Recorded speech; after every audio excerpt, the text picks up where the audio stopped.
Good afternoon, everyone. Thank you so much for joining us today, and welcome to another Mentorship Monday. If you're watching on YouTube, please don't forget to like, share, and subscribe.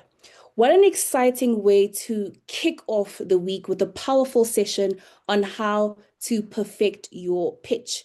Joining us today, we have Khensani Mabunda, who is a phenomenal entrepreneur within the marketing space. And today she'll be sharing valuable insights on pitching like a salesperson, which is today's topic. In this interactive session, she will be equipping us with the skills and confidence on how to pitch our businesses to clients, investors, and partners. I hope everyone is ready to learn how to share their unique value proposition, handle tough questions, and close deals. I would introduce Khensani myself, but I wouldn't do her any justice. So I'm going to allow her to introduce herself and kick off today's session. Over to you, Khensani. Thank you, Kani. My name is Khensani Mabunda. I am the founder of KW Creatives. We're a marketing, media, and advertising agency based in Johannesburg. I am also the founder of Access Africa, which is one of my favorite brands, really, because it focuses on entrepreneurship, which is something that I'm really passionate about. And we really go out of our way to assist entrepreneurs, especially small businesses, with growing their businesses and sort of helping the youth to get into entrepreneurship and guide them through it. So most of my work is around the marketing part, but I am a huge lover of growing youth entrepreneurship, especially in Africa. So just to give you a short introduction, that's who I am. Thank you so much, Khensani, for that introduction. You may start your presentation. Please just share your screen with us whenever you're ready to share. Okay, I'm ready. Just hold on.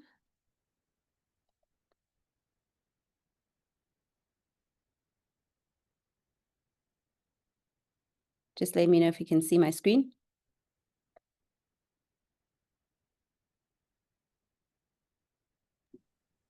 We can see it clearly. Thank you, Kenzie. Okay. So today's topic is pitch like a salesperson. I will run us through what I call the just three approach. I know we're really great at multitasking, especially women, but I do believe in mastering just three things to get you through your pitch, to get you through your presentation, and also to help you focus on what's important when you're trying to pitch to a client, to a partner, or even an investor. So I've already went through my introduction, so I'm not gonna introduce myself. But I wanted to start with a question, but this question, we don't have to answer it now. We'll look at it in our Q&A session. But I just want to ask you today, are you a salesperson? So do you see yourself as a salesperson? If you say yes, why? And if you say no, why not? So drop your answer in the chat if you want to do that now, but we will get back to this question later on.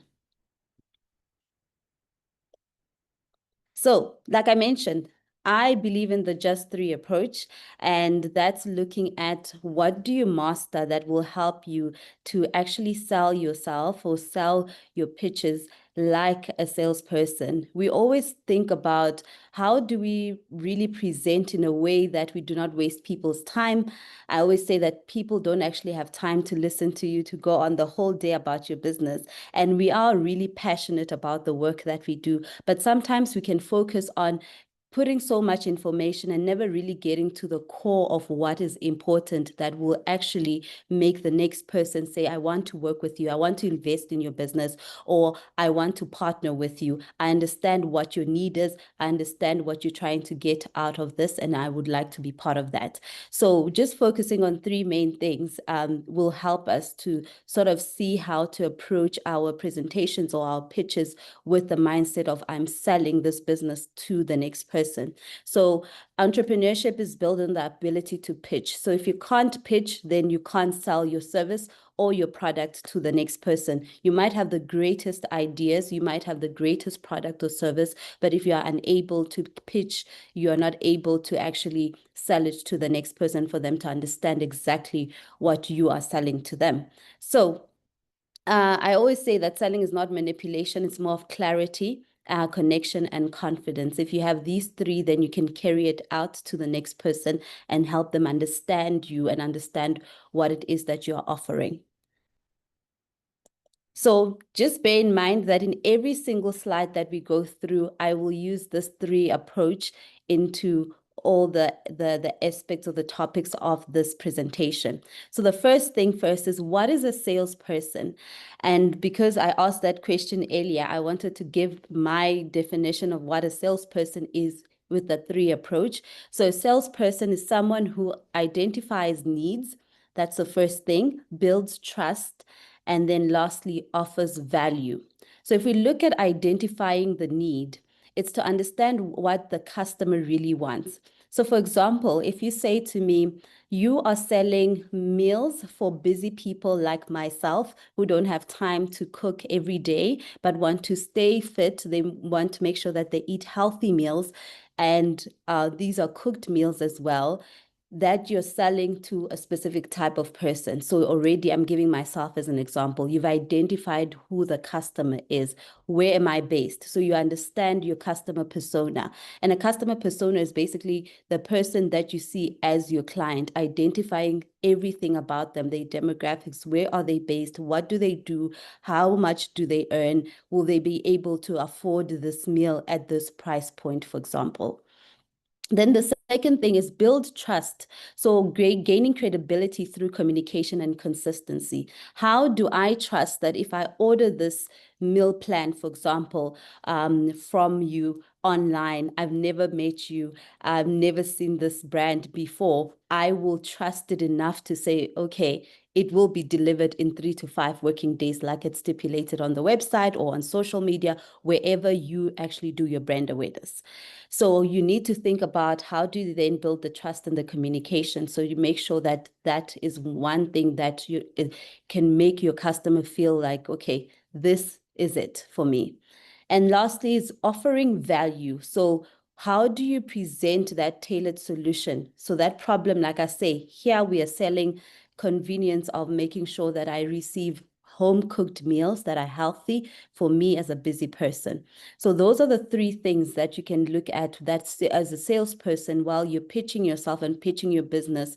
These three main things may be important that you can consider and go straight to the point and say, I know my customer, I know how I'm going to build the trust. And lastly, how do I offer the value? So it doesn't matter if you're pitching this to an investor, you're pitching this to a customer, you're pitching this to a potential partner or collaboration. If you look at these three things, you can find a way to sort of identify yourself and tailor them specifically for that specific person or that specific pitch, and it makes it easier for you to get your end goal.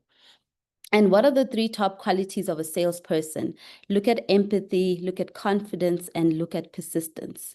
These three things will help you to understand that if I'm going to run my pitch or I'm going to do my presentation, am I focusing on these three qualities that will make that next person say, okay, I definitely understand where you're going with this. I definitely want to work with you. So the last thing that I want to focus on here is the unique selling point, because you're not the only one that will probably be selling these meal plans. There could be a million other people that sell the same service and product as you. What makes you stand out? This will help you also understand your unique selling point by identifying these three things of a salesperson that can help you stand out, or even say, now I know what I should look out for to have my own unique selling point. So this is what I would say, take from a salesperson first as the identity, as we move on to how can you take this and use it as part of your pitch. So why is it important to have a sales mindset when pitching as an entrepreneur? We don't really think of ourselves as salespeople most of the time. And that's why I asked that first question, because why we think, oh, entrepreneurship, I am selling the service. Yes, I am selling the product, but am I really a salesperson? The minute you start switching your mindset to say, in anything that I do, I am selling myself, I am selling this business. So the first thing is you're always pitching. It doesn't matter if you've put down a nice presentation like this and you're now approaching or you're doing your presentation to a specific person or a potential client, you are always pitching. So that's the first thing that you need to take away. Every meeting, every post, every presentation is a pitch for your brand or business, right? So you need to think of yourself as, when I am actually talking to someone at an event, I am pitching this business. Am I introducing myself properly? Do they understand what I'm selling? Do they understand what my call to action is? If you're going to introduce yourself to someone and say, I want to work with you, by the end of that conversation, does that person understand what you want to do in in your business, and what you want to get out of that conversation? So we need to be very clear in terms of also how we approach people. Even if you're writing an email, did your email really specify who you are, what you're doing, and what you're trying to get out of it? That's what is one of the most important things. So always think of yourself as pitching. The second thing is, investors and clients buy confidence. And if you have the best product, you have the best service, but you do not have the confidence to sell it, no one will really buy it, because they won't believe that you're able to actually execute the work, or you're able to give them or deliver the product.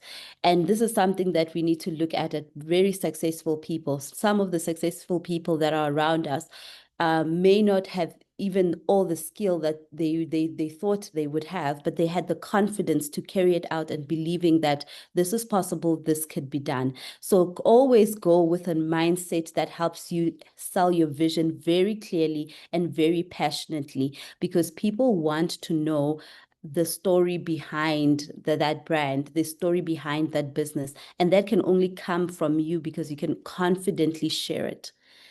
Then the third thing here is results matter. So no matter what we do, at the end of the day, you need to think, how would a salesperson approach this? What do they want to get? At the end of the day, they want to sell. So at the end of your presentation, what is your call to action?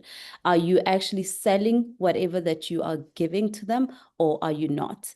Did this pitch or time that you spent explaining this product or explaining the service to this person, did it stick out to them to a point where they said, listen, I actually want to buy the service. I actually want to buy this product. So that's something that you can also look at as well, because sales drive growth, and sale is the heartbeat of sustainability. Then thirdly is, which presentation skills do you need to master using this just three approach? First of all, which I spoke about briefly, is clarity. So be concise, well structured. So speak simply and structure your message with a clear beginning, middle, and end.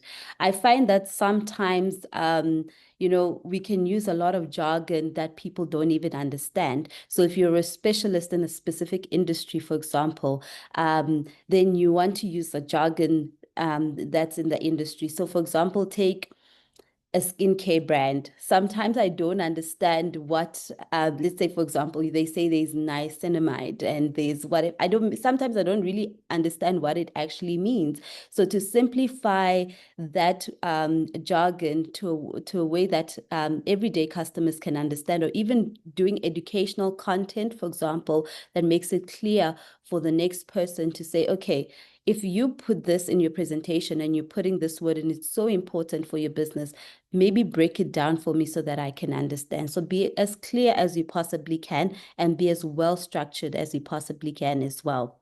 Number 2 is storytelling. I touched on this a bit as well. Engage emotions and build connections. The reason why this is important is that we do buy on real stories. We do buy on connections as well. So one of the things that I've seen work well is the founder story. Sometimes we get into doing a presentation or a pitch and we run through all the services and everything else that we provide without even properly introducing ourselves as well, to say, this is who I am, this is what I do, this is why I do it, and this is why I'm passionate about it. That part of you selling and storytelling is already selling you as a product that will stand out for them, to say, we want to invest in this business because we want to invest in Khensani. We want to invest in this business because we believe in Khensani's founder story. And for that reason, the rest of the services or whatever else that she provides, yeah, anyone else can do the same thing, but we believe in her story. So never shy away from also just putting together your story behind the brand, behind the business, or motivation behind why you started the brand or the business, because this helps you connect with the next person. So whether it's an investor, they might just buy into your business because they believed in your founder's story. Last thing is call to action. And I mentioned this because call to action is important. What are you trying to get out of this presentation? When you are pitching, are you very clear and concise about what your outcome is? Or are you going to say, oh, I'm not sure yet if I want 5 million or 10 million, but let me think about it and I'll get back to you. You've already lost your investor, because what you're saying to that person is that you don't know what your numbers are. You don't know what you need for your business. So why would I then have to invest in something that you are not very clear about? So it's a common mistake that we sometimes make, to say, we are not necessarily really direct about exactly what we want in our presentations and exactly what we want to get as an outcome. In some cases, it may not be you looking for an investor, but it might be you looking for a client, and you're pitching to this client and you're not very certain in terms of your numbers, your timelines, exactly what is your return in investment. We get this a lot in marketing when they ask us, what's the return in investment? And we can't just thumbs up numbers and say, maybe this is what we will get out of you, because that's something that they hold against you to measure if this campaign or project or whatever work you're doing is actually a success. So keep that in your mindset and run with it every time you think of doing your presentation. At the end of that presentation or pitch, do you have a call to action? Is your call to action very clear? And is your call to action also something that you will are mainly proud of, to say, okay, at the end of this, I'll be able to get what I was trying to get out of this presentation. I'll be able to get what I was trying to get out of this meeting. I'll be able to get interest. I'll be able to get the numbers that I require. So this is something that we need to also consider as well. And then one of the greatest ways of applying this theory is looking at case studies of already existing brands that have done it and are doing it well. And it's one of my favorite thing to do a bit of like competitor analysis in your business. Know who your competitors are, know who's at your level in your business and what are they doing, understand them, and understand also on the industry level how other brands as well have managed to use these types of approaches to sort of receive the kind of success that they've received in their businesses. So one case study that we can look at here, which is a product-based brand, Yoko. I hope everyone is familiar with Yoko. If you're not, Yoko is a fintech company offering mobile point of sale devices for small businesses. And using the 3 approach that I mentioned earlier, first they identified their need, which was recognized that many South African small businesses were losing sales due to lack of card payment options. Another thing they've done over the years is not only just give card payment options, but online gateways. So you can use like a payment link for people to purchase online as well. And number 2 is to build trust. So how did they brand themselves in a way that they are trusted? They made themselves accessible, affordable, and tech-savvy, offering simple onboarding and customer support. And lastly, how did they present the value very clearly? In their pitches to investors and merchants, they highlighted one core message: Yoko helps small businesses grow by making card payments easy and fast. So using this approach will help you understand that it was very direct and very simple for them to identify themselves, to build trust with small businesses, because they were very clear who their target audience is. And lastly, how did they bring the value back to those small businesses and make them trust them and make them believe that they are actually giving value?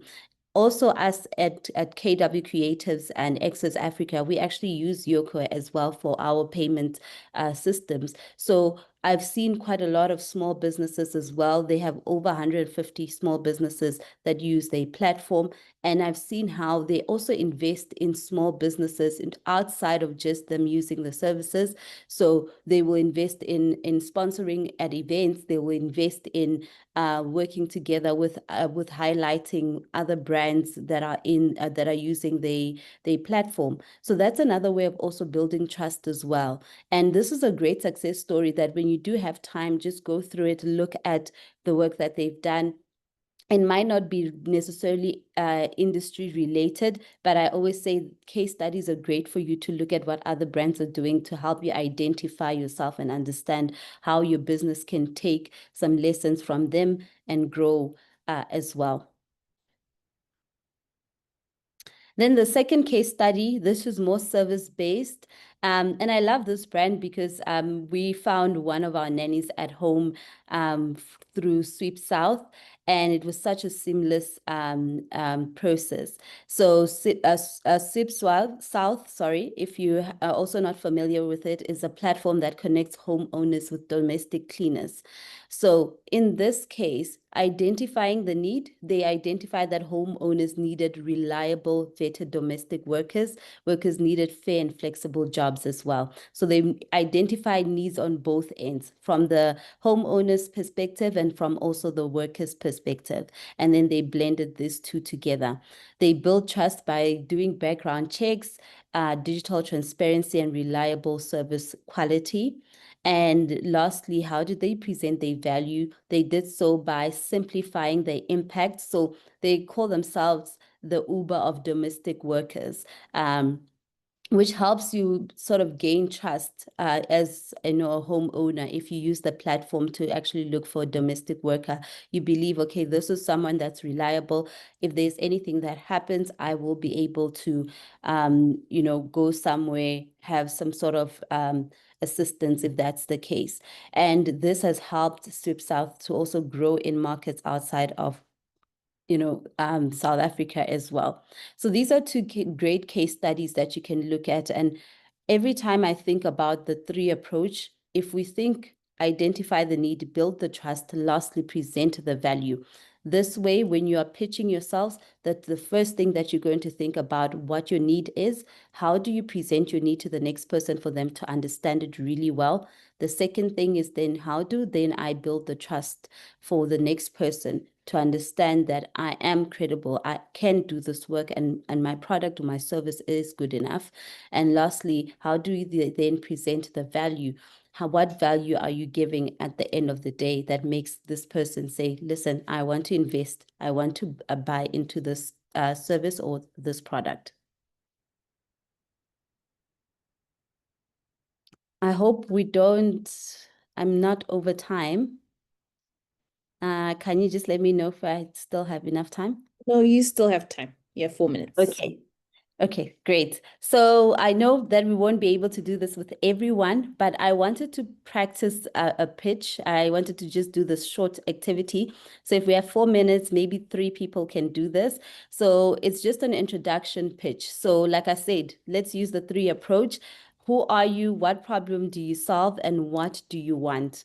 That's something that you can think about. If there's 3 people that can do this, I would be more than glad. But I just want you to take this as a takeaway to practice this pitch every day. And every time you then approach, whether it's you writing an email, whether it's actually a presentation that you're working on, or even just, networking and you're meeting someone, have you thought about these 3 things and how are you going to use them every day? So if there's anyone is willing to do this, I would be glad for you to practice this pitch before we get to the Q&A session. All right, is there anyone who'd like to raise their hand? But since I know a lot of the businesses here, I'm happy to pick. But Okay, can you? Yes, please. Maybe catch them off guard. all right. The first person I'm seeing up here is Ivana. Ivana, if you can, may you please unmute yourself and tell us who you are, what problem do you solve, and what do you want? Practice your pitch. I cannot believe you put me on the spot like this, but it's okay. It's okay. I want to do it. Okay. I'm going. Hi, All guys. right. I am Ivana Singh. I am the founder and MD of Nina's Tech HQ. We solve the problem of working too hard with technology. We come in as a technology consultant into your company, and we make technology a lot more easier for you. We also integrate you with a lot more technology that your business can be exposed to make it more efficient, as well as have your employees not as stressed as they usually are. That's what we're trying to achieve. And what do you want? If this was a pitch, what would you say you want?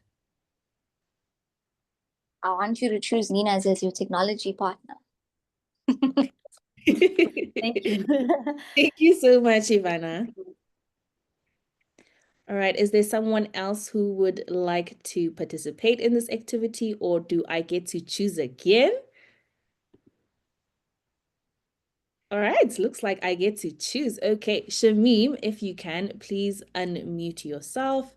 Give us a brief introduction, who you are and your business, and then answer what problem do you solve and what do you want?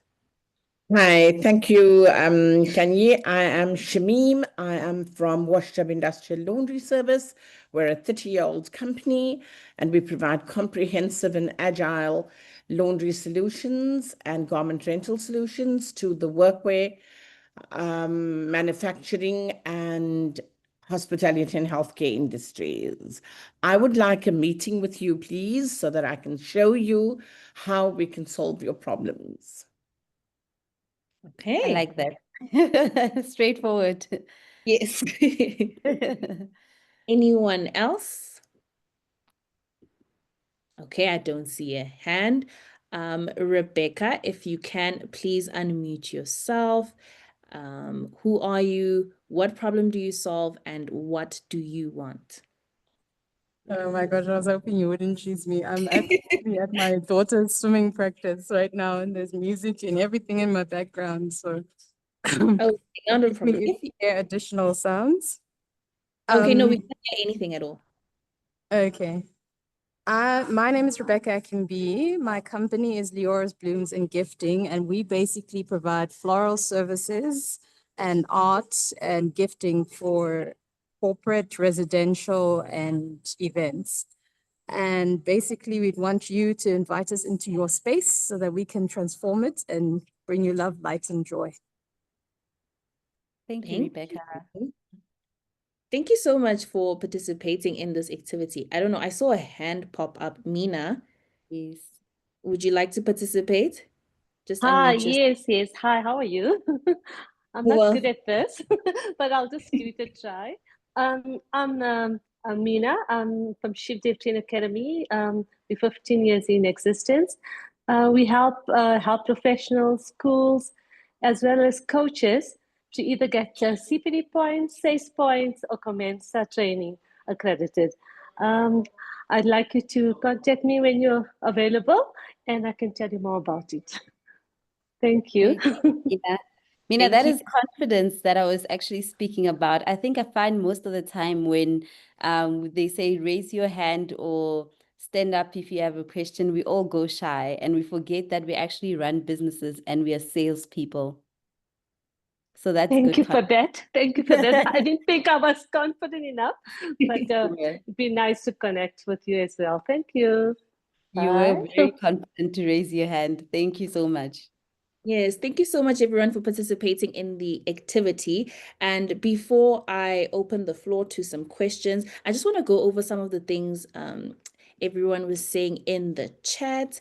And you had asked if they consider themselves as a salesperson, right? Yes. And some of the answers here I find so interesting. We have Shamim who said, I think so. I'm able to find value in products and convey that to the person so that they buy more than what I sell. We have Nirasha says, I think I am, but I'm not fond of it. I love talking about my business and what I do and how it helps heal my clients. I do it with passion, but I don't like it coming across as a sales pitch. Alice says, not 100%. I need extra skills. And, I find all of these answers so interesting that a lot of the ladies and everyone in the chat doesn't agree that they're a salesperson or doesn't think of themselves as a salesperson, and yet they are business owners. And whenever you engage in a conversation with anyone, you speak about yourself or your business, that in itself is a sale, honestly. And Yes. I just have a question that how can entrepreneurs, can you answer to this paradox? How can they reconcile the idea that they're not salespeople and still be able to effectively pitch their businesses? Yeah. I actually have a closing thought that goes hand in hand with that question. Every entrepreneur is a salesperson. The difference between noise and success is focus. Master your top 3 and you'll pitch with power. So my takeaway is that as long as you're a business person, you're a salesperson and you need to start thinking of yourself as that. The only difference is, how do you approach it? How do you go to the next person and say, listen, this is what I do. This is who I am. This is what I do. And this is what I would like to do, get out of it. That is how you approach it. If you say, I don't like to sound very selly, like I'm selling myself all the time, you actually are. You just don't realize that.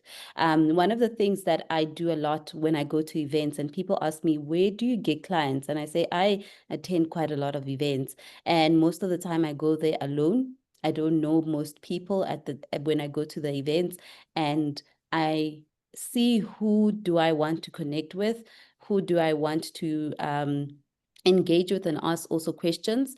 And I go to that particular person. I don't care if maybe you're the president of the country. If I wanted to have a conversation with you, if I get the opportunity to, I will actually approach you and introduce myself and say, hi, I'm Khensani. I run a creative agency. This is the work that we do. This is how I would like to work with you. And sometimes, like I say, it doesn't have to come across as you are selling your product or your services. I don't go to people and say most of the time, I want to be your marketing agency. I know. I actually just go introduce myself and say, this is the work that I do. This is how I see I could potentially collaborate with your organization, or I just want to tell you more about the work that we do.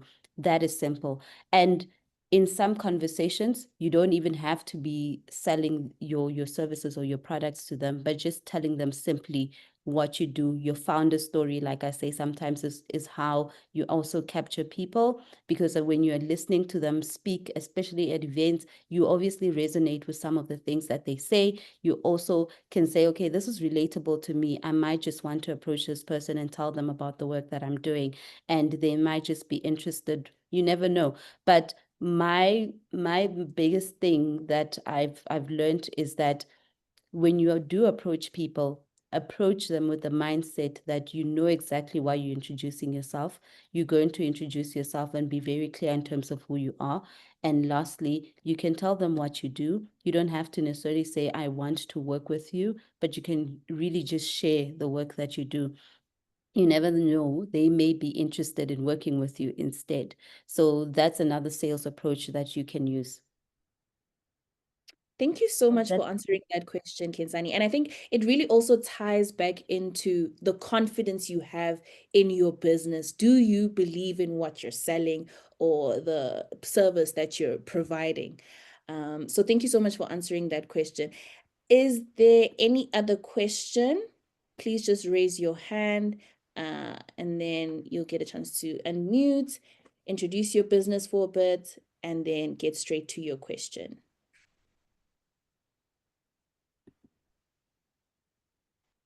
All right, I will pick Calais. If you don't mind, can you please unmute yourself, introduce your business?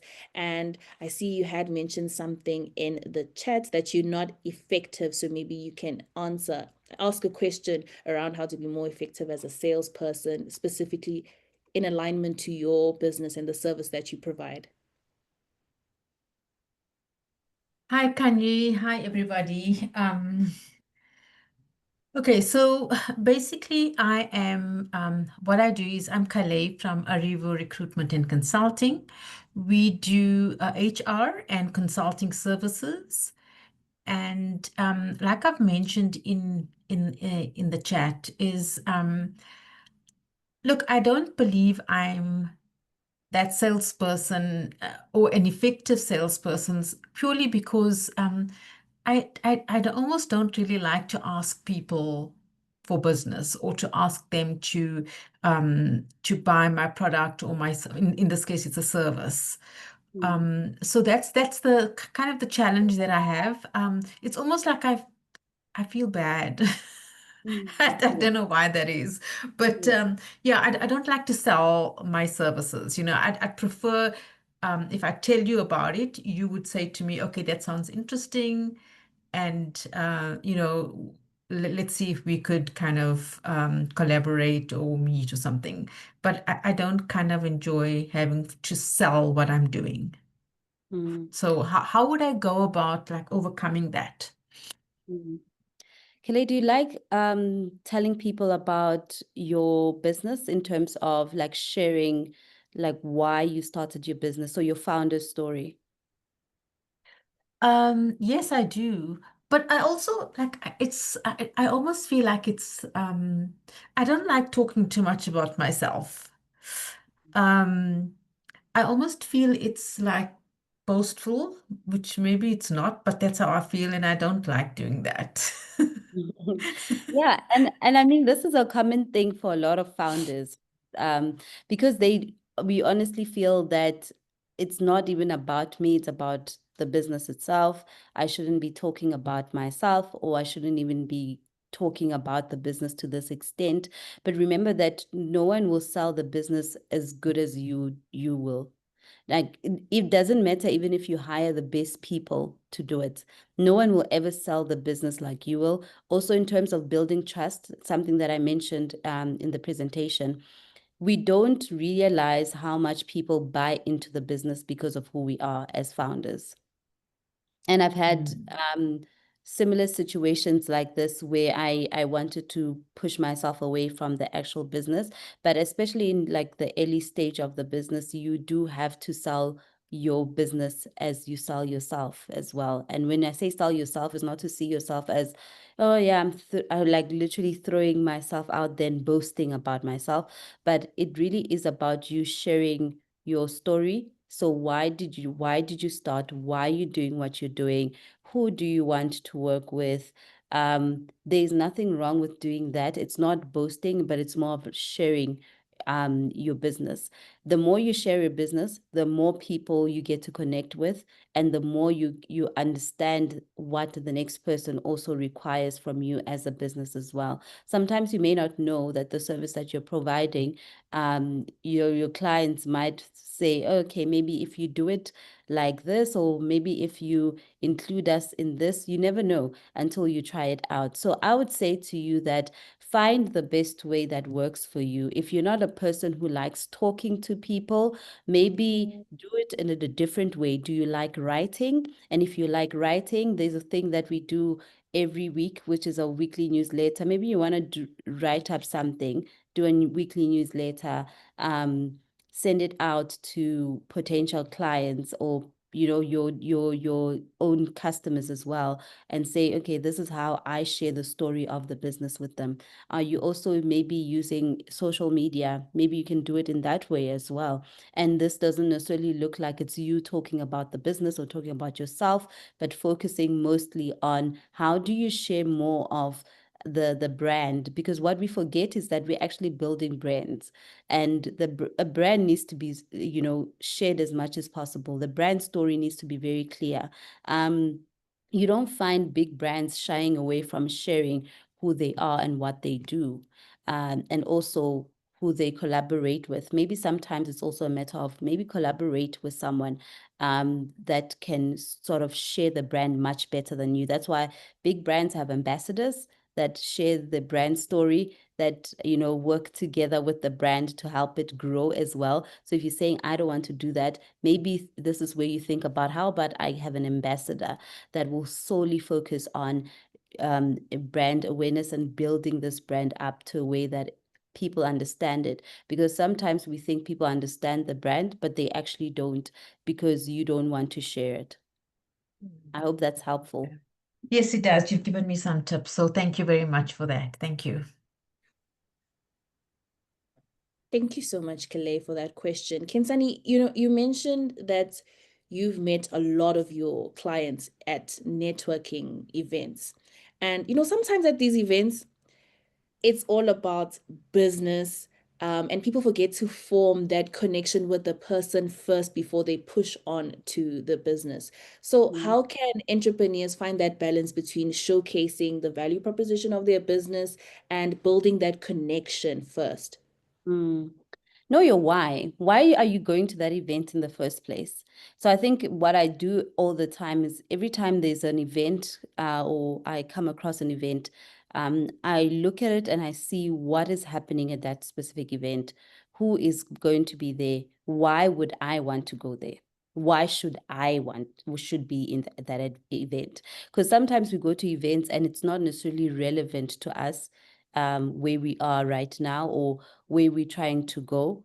So sometimes and not even sometimes, all the time, think about your why first, why you're attending that event. Because once you've pinpoint your why, then you can say, I need to speak to Khensani at this event. If Khensani will be speaking at this event, I need to just have a conversation with her, find out what can I do in my business that can help me grow a bit, right? So immediately when you go to the event, you already know Khensani is going to be there. I need to at least have a conversation with her. If I can't have a conversation with her, the least I could do is get her contact details so that I can mail her after the event.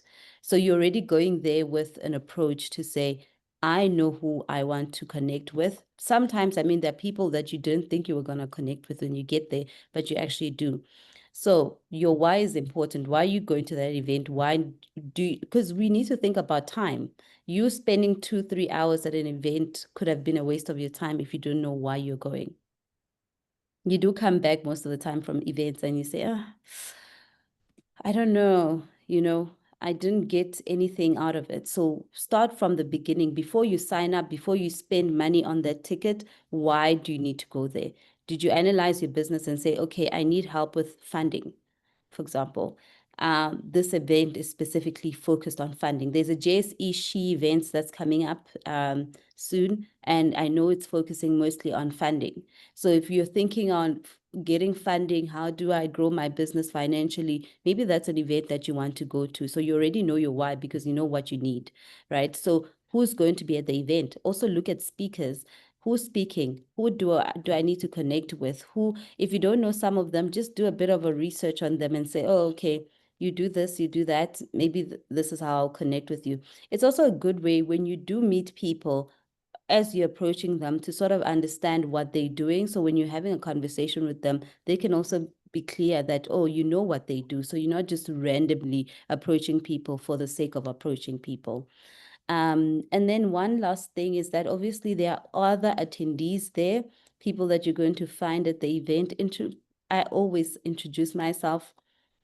greet people. I know we shy away from greeting and we want to stand in our corner, or you want to go with people that you know so that you are your own clique. It's actually nice to go by yourself. I know it can be awkward sometimes, but try go to events by yourself. When you walk in after registration, you see someone standing there with their coffee, also stand with it. Can I please stand with you? Hi, my name is Khensani. What do you do? And you start having a conversation, because sometimes it's the people that you meet there that you connect with and you didn't know you were going to actually meet at the event. So I really would like to push us to get out of our shell of being scared. We don't afford to be scared as entrepreneurs, because at the end of the day, it goes back to us running our businesses, making money, and also connecting with other people. I'm a firm believer of collaborations. So if we don't connect with other people, we won't be able to make those collaborations.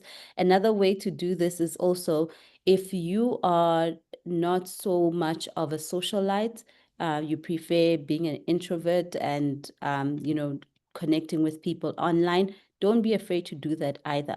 Connect with people on LinkedIn, send them messages if you need to, send them emails, get their email addresses, just approach as best as you can possibly do it.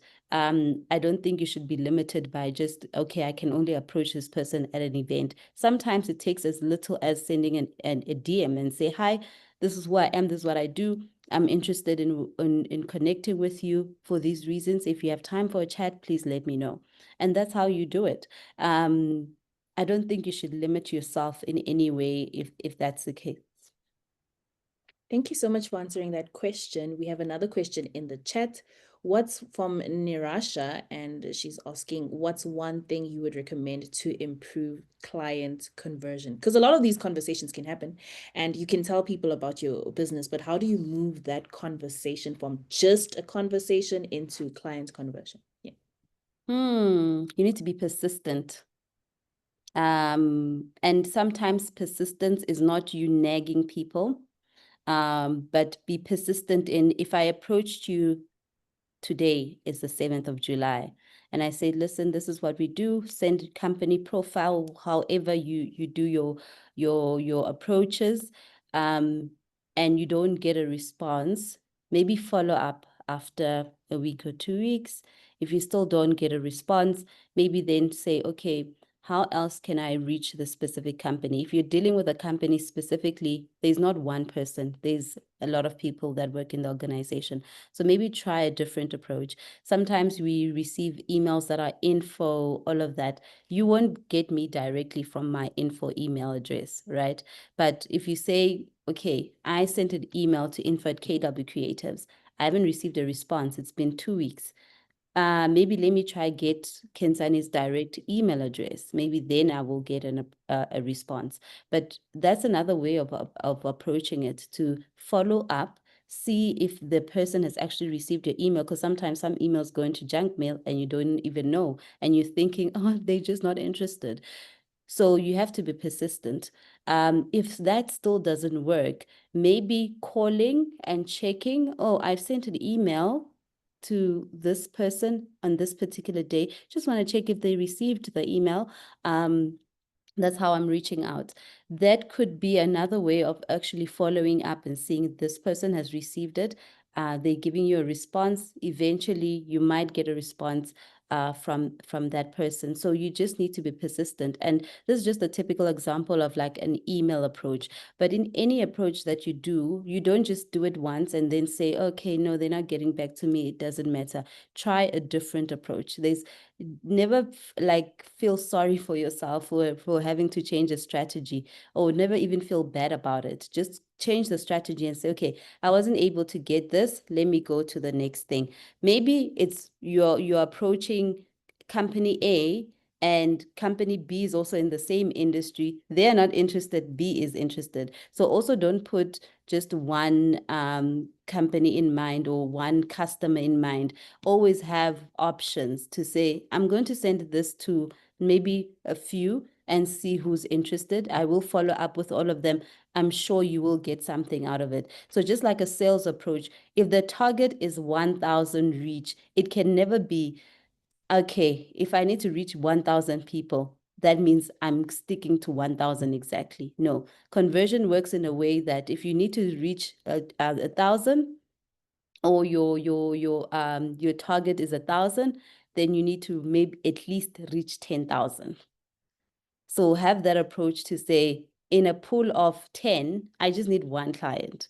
So maybe let me approach 10 for that one, because you never know if that one is actually going to be the one that is going to take up the service or the product. So just make sure that you have enough people or enough organizations that you're approaching so that you don't feel like, they're not coming back to me. Yeah. Thank you so much for answering that question. Are there any questions from everyone?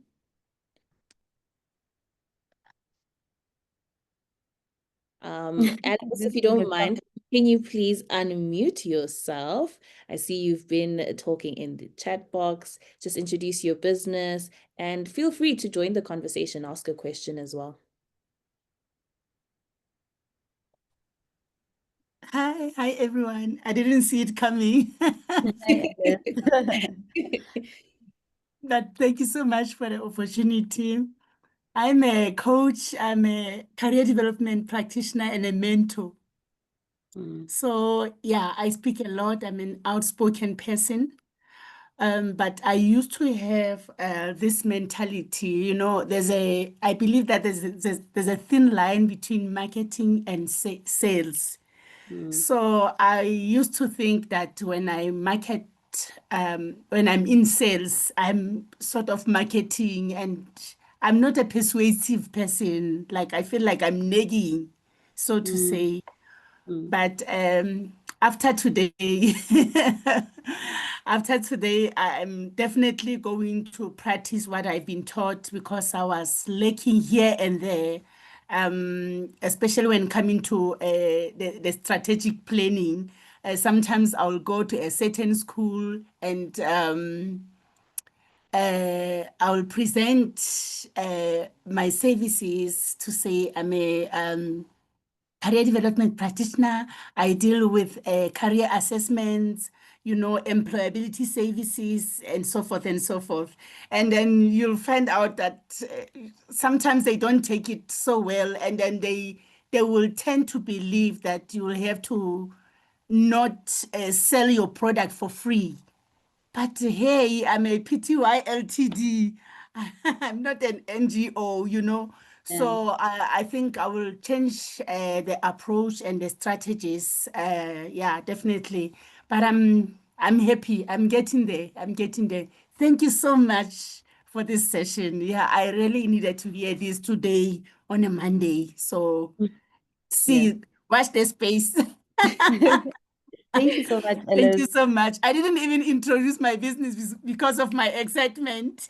I'm in you career consulting. So I'm trading as in you careers. So Okay. yes, thank you. Thank you so much. You're welcome. Thank you, Alice. Thank you so much for sharing your input as well and what you thought about today's session. Very insightful, Khensani. And if you had to leave the entrepreneurs here with 3 words when it comes to pitching like a salesperson, what are your 3 words, or what is your 1 sentence? Oh, tricky. Okay, You are a buddy. salesperson. Yes. You are a salesperson. And I think let's get out of our shell of thinking that we are not, and let's stop thinking we are bugging people. We need to bug people. You're not in the business of charity, unless you're running a charity. But even if you're running an MPO, I work closely with an MPO that does a lot of work with HIV and AIDS, and they need to make sure that they get the funding. So they're always pitching. They're always going after the next funder they can possibly get. So they work so hard to make sure that they do get the money to assist the MPO.